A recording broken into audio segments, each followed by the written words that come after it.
You know that feeling when you walk through your front door after a long day, and everything just feels right. That is what home used to mean to me. But the day I opened my apartment door and heard strange laughter echoing through my living room, smelled unfamiliar cooking, and saw a man I had never met sitting on my couch with his feet up on my coffee table, like he owned the place, I knew something had gone terribly wrong. Before I tell you how this situation spiraled completely out of control, let me know where you are watching from in the comments below. Hit that like button and subscribe, because you will not believe how far some people will push boundaries when you let them. Now let me take you back to where this all started. My name is Daniel. I am 34 years old, and I work as a software engineer in Seattle. For the past 6 years, I have been living in a one-bedroom apartment in downtown that I bought after saving every penny I could from my first job out of college. It is not huge, maybe around 700 square feet, but it is mine. Every piece of furniture, every book on the shelf, every framed photograph on the wall was chosen by me. The apartment has this incredible view of the city skyline, especially at night, when all the lights start coming on. I have a desk positioned right by the window where I do my work, a small collection of vintage vinyl records that I have been building since my 20s, and a sound system that took me 3 years to put together piece by piece. I am not someone who needs a lot of space or fancy things, but I need order. I need my routines. I wake up at 6 every morning, make my coffee in the French press I bought in Portland 5 years ago, and I sit at that desk, watching the sunrise over the city while I plan my day. On weekends, I cook elaborate meals just for myself, trying out recipes from different cuisines. My apartment is my sanctuary, my retreat from the chaos of the world outside. About a year ago, I met Sarah at a networking event my company was hosting. She worked in marketing for a tech startup, and we hit it off immediately. Sarah was 32, energetic, always laughing, always making everyone around her feel good. She had this way of lighting up a room that I found magnetic. We started dating, and things moved pretty quickly. She was different from anyone I had dated before. She was warm where I was reserved, spontaneous where I was planned, outgoing where I was introverted. It felt like we balanced each other out. There was one thing I knew from the beginning, though. Sarah had 2 kids from her previous marriage. Kyle was 16, and Amber was 14. Their father, Brad, had been out of the picture for most of their childhood, only recently trying to reconnect with them. Sarah and the kids lived in a small house about 45 minutes south of downtown, closer to the suburbs. It was a cozy place, a little cramped but filled with the warmth of a real family home. I will admit the idea of dating someone with kids intimidated me at first. I had spent my entire adult life alone, living by my own rules, never having to consider anyone else's needs or schedules. But I loved Sarah, and I wanted to make it work. After 8 months of dating, we got married. It was a small ceremony, just close friends and family. We both agreed that we wanted to start our lives together in a place that was ours, not mine or hers. So we started house hunting. We found this beautiful 3-bedroom house in a quiet neighborhood about 20 minutes from my office. It had a backyard, a modern kitchen, and enough space for everyone to have their own room. It felt perfect. The only catch was that the house needed a lot of work. The previous owners had let things go, so we were looking at repainting every room, replacing all the flooring, upgrading the kitchen cabinets, and rewiring some of the electrical systems. We hired a contractor who estimated the renovations would take about 6 to 8 weeks. We figured that during the construction, Sarah and the kids would stay at their current house while I stayed at my apartment. It made sense. My place was small, too small for 4 people, and this way we would avoid the chaos of living in a construction zone. Sarah agreed. She said it would be easier for the kids to stay in their familiar environment anyway, close to their school and friends.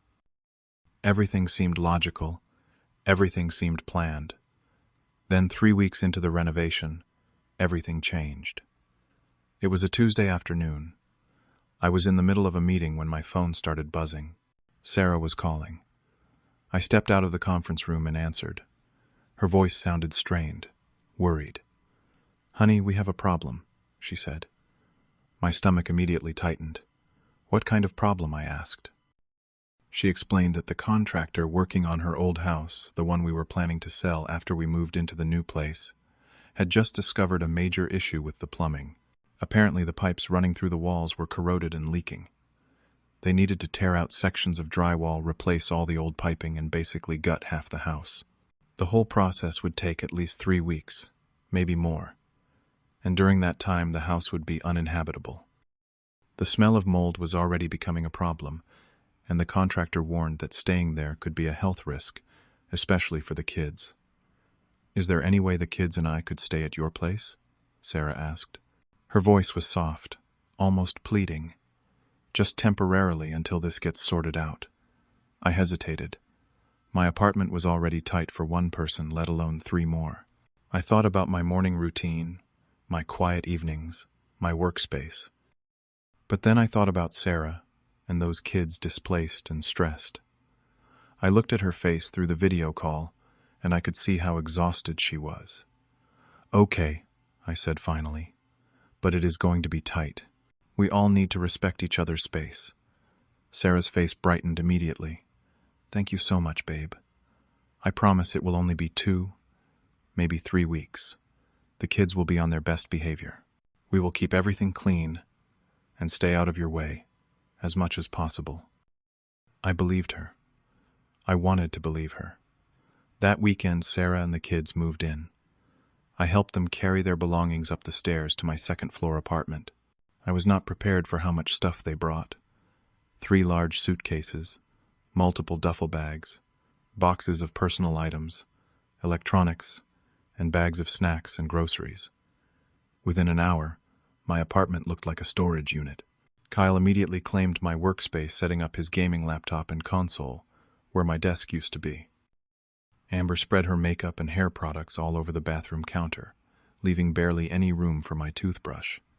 Sarah tried her best to keep things organized, but there simply was not enough space. I told myself it was only temporary. I could handle a little inconvenience for a few weeks. The first week was rough. Everyone's routines clashed. Kyle stayed up until 2 or 3 in the morning, playing video games with his friends online, his headset barely muffling the sound of gunfire and explosions. I had to be up at 6 for work, so I spent most nights tossing and turning, unable to sleep through the noise. When I mentioned it to Sarah, she said Kyle was just trying to cope with the stress of being displaced. "He needs his outlet," she said. I dropped it. Amber, on the other hand, monopolized the bathroom every single morning. She would go in at 6:30 and not come out until after 8. I started having to wake up at 5 just to make sure I could shower and get ready before she took over. One morning I knocked on the door at 7:45 because I had an important meeting and needed to leave by 8:15. She yelled through the door that she was almost done. 20 minutes later she finally emerged, not apologizing, just breezing past me like it was no big deal. The kitchen was another battleground. The fridge, which used to hold my carefully organized meal prep containers and groceries, was now crammed with frozen pizzas, soda cans, juice boxes, and random snacks I would never eat. My almond milk got pushed to the back and expired. My lunch for work got eaten by Kyle one day because he did not realize it was mine. I came home that evening to find Sarah heating up chicken nuggets for the kids, and the kitchen covered in grease and crumbs. When I tried to clean up, she told me to relax, that she would get to it later. She never did. I started working late at the office, just to avoid going home. My apartment, my sanctuary, had become a place I dreaded. Every evening when I opened the door, I was hit with noise mess, and the feeling that I was intruding on someone else's space, not living in my own. Sarah noticed I was distant, but she kept making excuses. "They are just kids, honey. They are going through a tough time. Once we move into the new house, everything will go back to normal." But normal seemed further away every day. Then came the phone call that changed everything. It was a Thursday afternoon during the second week. I was at my desk trying to focus on debugging some code when Sarah called. I could hear the hesitation in her voice immediately. "Babe, I need to tell you something," she said. My chest tightened. "What is it?" I asked. There was a long pause. Brad called. "His lease is up, and his landlord is selling the building." Brad, her ex-husband, the father of Kyle and Amber. I had only met him once briefly at a school event for Amber. He seemed fine, a little rough around the edges, but not terrible. "Okay," I said slowly. "What does that have to do with us?" "He needs a place to stay, just for a few days, maybe a week until he can find something new. The kids really want their dad close by during this stressful time," and I thought. She trailed off. I could not believe what I was hearing. "Wait, you want Brad to stay at my apartment?" "With us?" I asked, trying to keep my voice level. "Just for a few days," she repeated. "He can sleep on the couch." It would mean so much to Kyle and Amber. They have been asking about him, and I think having both of their parents around right now would help them feel more stable. Every part of me wanted to say no. My apartment was already overflowing with people. But Sarah sounded so hopeful, so convinced that this would help the kids, and I felt trapped. If I said no, I would be the bad guy. I would be the one preventing the kids from seeing their father during a hard time. "Fine," I said finally. "But only 3 days. Maximum." Sarah sighed with relief. "Thank you, babe. You are the best. I promise just 3 days." The next day was Friday. I left for work early, trying to avoid the morning chaos. I had a headache that had been building all week, and around 3 in the afternoon, I decided to leave early and go home to rest. I figured the apartment would be quiet. Sarah had mentioned she was taking the kids out to run errands. I could finally have a few hours of peace. I pulled into the parking lot, climbed the stairs, and unlocked my door. The moment I stepped inside, I knew something was wrong. The television was blaring some basketball game playing at full volume. There was loud laughter, the clinking of bottles, and the smell of fried food hanging heavy in the air. I walked into my living room and froze. Brad was sprawled out on my couch, his dirty sneakers propped up on my coffee table. He was wearing a stained tank top and gym shorts, a beer bottle in one hand. Kyle was sitting next to him, both of them glued to the game on the screen. Empty chip bags and pizza boxes were scattered across the floor. Over at my dining table, Amber and another girl I had never seen before were painting their nails, the sharp, chemical smell of nail polish making my eyes water. And in the corner where my desk used to be, there was now a full gaming setup. 2 monitors, a mechanical keyboard, an expensive-looking headset. My workspace, my carefully curated corner, was gone. Brad looked up when he heard me come in. He grinned.